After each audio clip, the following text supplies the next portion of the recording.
Football's back. Yeah, thank God. Let's go there, then. Move on. Yeah. All right. Joining us right now on the Southeastern Sports Medicine Wise Lines, it's our four-wide feature with Raymond St. Martin. He is the editor of silverandblackpride.com. The Raiders going four-wide today. And Raymond, it's great to have you on, man. Welcome.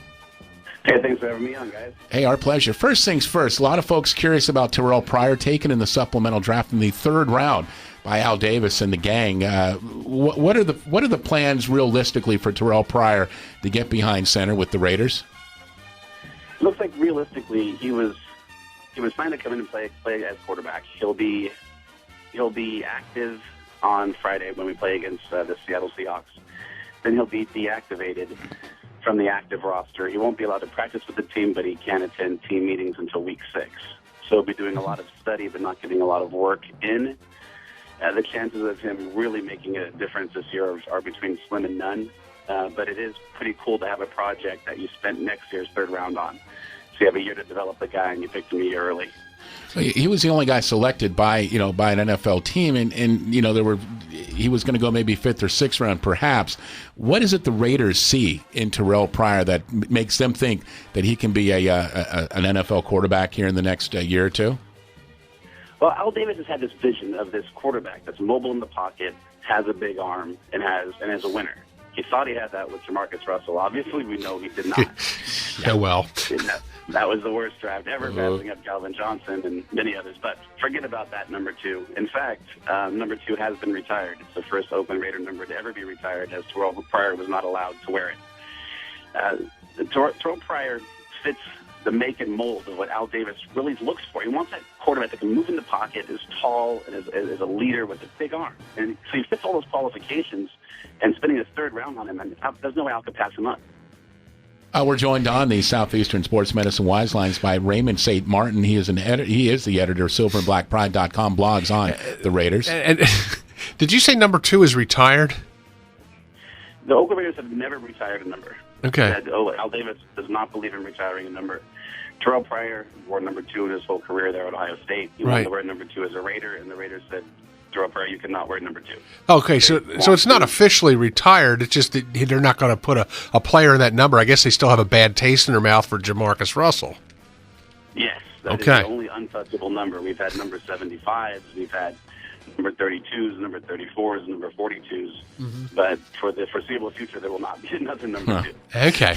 All right. I was about to say they're not honoring Jamarcus Russell by any stretch of the imagination. Almost like some type of voodoo going on right now. Like just they don't want bad karma, I guess. Just leave that alone. We're joined by Raymond St. Martin, editor of silverandblackpride.com, blogs on the Raiders. And I wanted to ask about the defense. Of course, maybe the most high-profile guy was Nnamdi Asomugha. He's out of town, and I was just wondering, there may be a guy that would step up and eventually become a household name by this season's end. First of all, what is the secondary going to look like without your number 1 shutdown guy? And then who on the defensive side of the ball could possibly be a household name by the end of the season?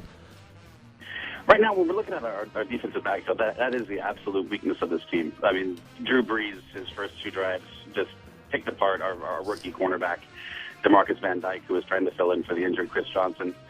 After seeing that performance, Chris Johnson is now back in practice, maybe a little early, but getting ready for the season. He should be there week 1. The guy who's really taken over that defensive backfield, though, is Stanford Routt. Stanford Routt had a really good game against the Saints. And just in practice, when he wants to stick on you, that guy, he can stay with you. And he made a lot more plays last year than Nnamdi did because, obviously, they were throwing the Nnamdi side.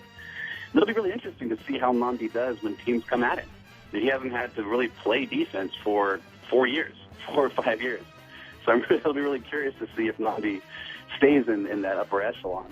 Inside sources have said that Nnamdi Asomugha did want to keep himself on an island, and when the defense coordinator tried to mix that up last year, he insisted that he'd not get mixed out of that defense. So it'll be interesting to see if he can still play on that island if they let him do that in Philadelphia.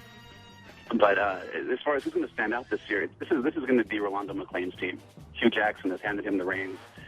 He's given him the respect of a leader.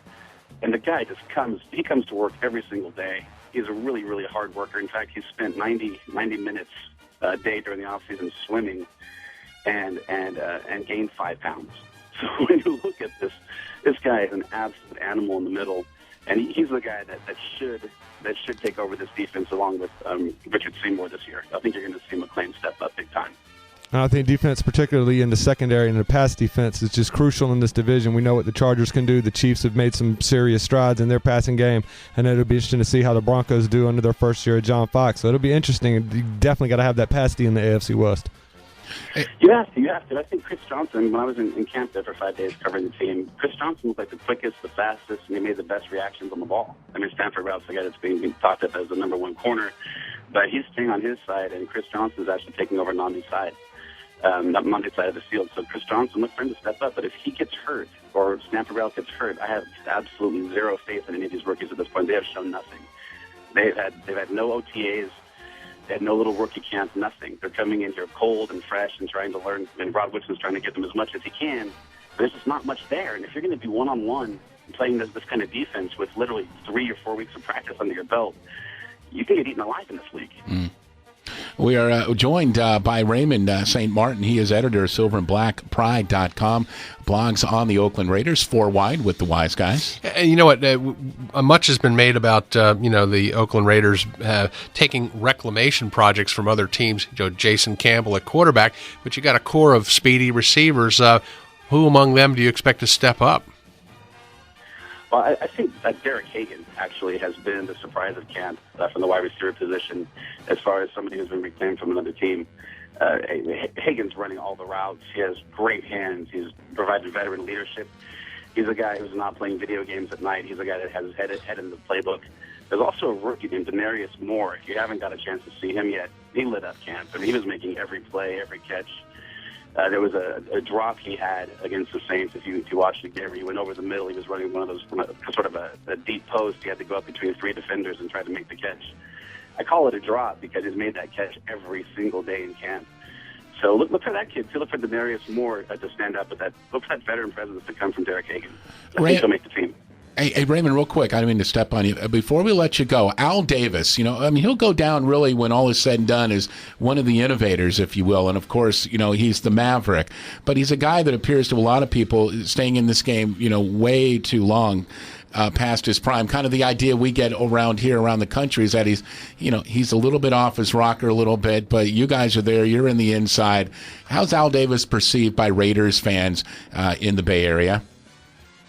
Al Davis, when the Raiders are winning, Al Davis is God. When the Raiders are losing, he's old and senile. And the reality of it is that Al Davis is still a brilliant football mind. He has the respect of the players. He has the respect of his coaches. He has the respect of coaches around the league, including Bill Belichick, some of the greatest football minds around, still call Al Davis to talk football with him. He still has a keen eye for talent. I mean, people could look at Jamarcus Russell and say, well, look, you reach for that guy. They can look at Darius Haywood-Bay and say, look, reach for that guy. But then you look at, the Tywan Joneses and the Jacoby Fords and the guys that he's recognized and realized should be drafted, and he's taken that have really developed even recently. So he still has a great football mind. He's just not on public as much. I think his health concerns and maybe a bit of, Al Davis's ego doesn't want him to be seen as often as he used to be. But from the inside reports, his mind's still there. Okay. I think a lot of people forget he was at one time the coach of the Oakland Raiders, and back in the day, that the game of football was much radically different than the way it's played today. But he still recognizes the talent. And I think sometimes, Raymond, the perception is that Al Davis interferes too much with the coaching staff over the last few years. Well, a lot of that, too, is coming from, remember, like I was saying, Nandi Asamoah did not want to switch defenses, so he was actually the one calling from the sideline up to Al Davis to get Al Davis to intervene for him. It's not all Al Davis getting on the phone and calling down. I mean, Warren Sapp can say all he wants that when that white phone rang, he knew who was on the other side. But I don't want to get into Warren Sapp either. What a great Raider he was.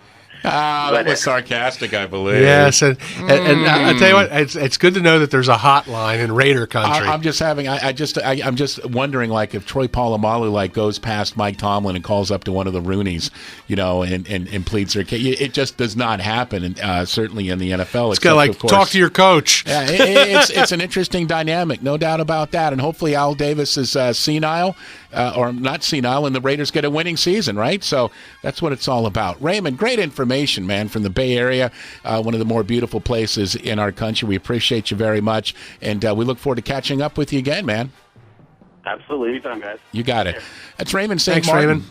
He's editor of silverandblackpride.com, blogs on the Oakland Raiders. Nice. The Raiders.